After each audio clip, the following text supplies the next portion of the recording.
What it's like on the first day, it's like a kid on Christmas. I mean, it was hard to sleep last night knowing I'm able to play football again. Sophomore O-lineman Mitchell Berg's sentiments echoing throughout the Larimer Athletic Complex in mid-March.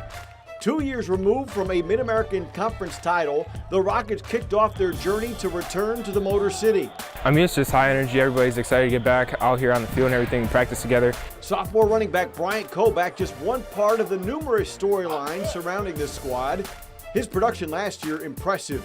In his first season since transferring from Kentucky, the local kid returned to lead the Rockets in yards rushing, just shy of 1,000, and touchdowns with 14.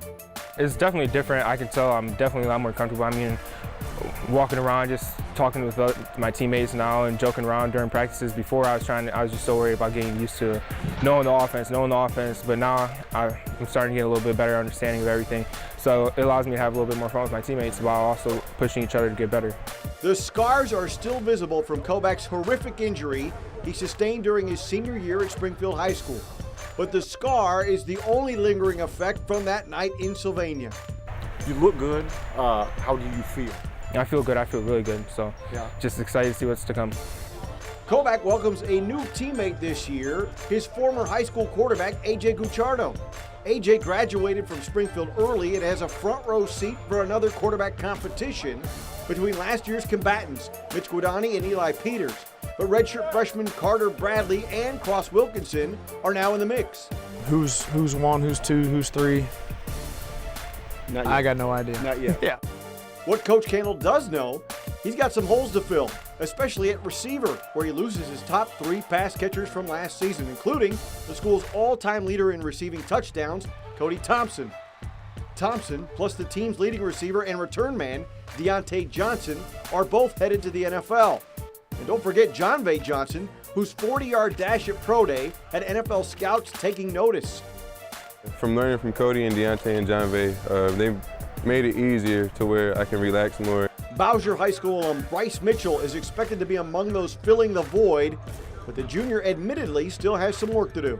I definitely need to mature a lot. I have a big role, big shoes to fill. I'm just excited for the opportunity that I have, and I'm ready to get going. Well, Bryce is a very talented guy. I mean, he's one of the 4 or 5 most talented guys on our team, and has been.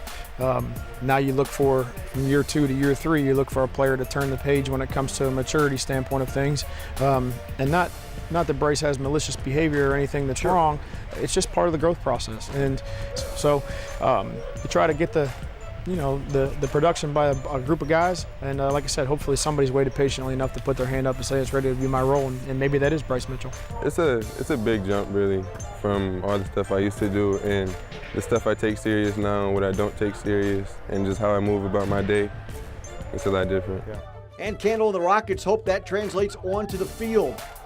Mitchell and Koback, just 2 of the approximate dozen Rockets on the roster from the immediate Toledo area.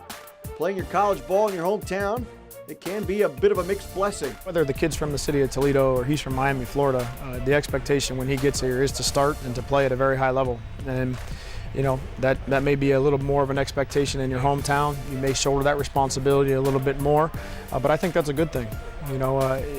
It creates pressure, it creates a little bit of anxiousness on the kid to make sure that he's doing what he has to do because he knows he's in the spotlight. And I think it's also really cool that when he comes out of the locker room after a big win in the Glass Bowl that he's got 20 or 30 people at the game waiting on him. It means a lot. I mean, you grow up here, you see everybody, you see the Rockets, every billboard on the highway, there's at least 1 or 2.